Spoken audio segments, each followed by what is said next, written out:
Start. The High Court has overlooked the distinction between post and vacancy.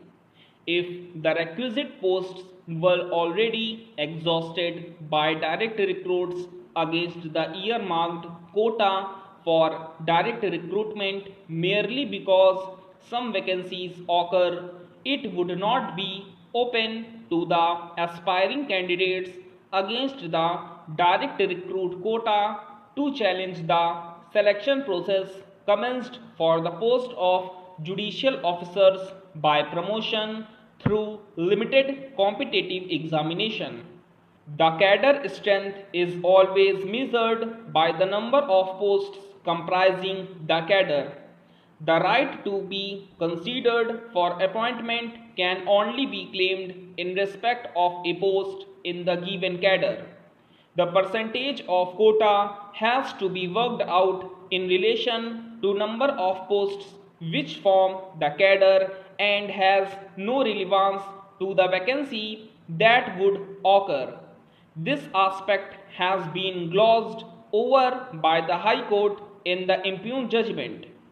Suffice it to observe that as no post for direct recruits existed as on 30th April 2008, the challenge to the selection process to fill up the vacancy by promotion through limited competitive examination at the instance of aspiring candidates by direct recruitment cannot be countenanced. The writ petition filed by such aspiring candidates therefore ought to have been dismissed by the High Court. Having said this, it must follow that the selection process of 2008, which has been completed pursuant to the liberty given by this court by way of interim order, is proper and has become final.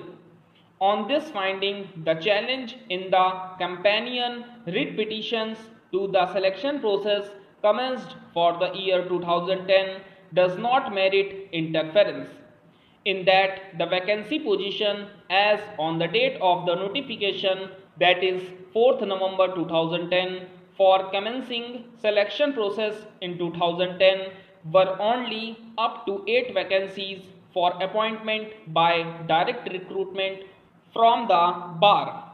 None of the writ petitioners before this court claim to be within the first 8 merit list candidates. The petitioners were placed at serial number 9 onwards. The first 8 candidates having been appointed, the selection process for 2010 would get exhausted and considered as complete merely because the names of the writ petitioners appear in the selection list. They do not acquire any indefeasible right in getting appointed. The vacancies have to be filled up in conformity with the extant regulations.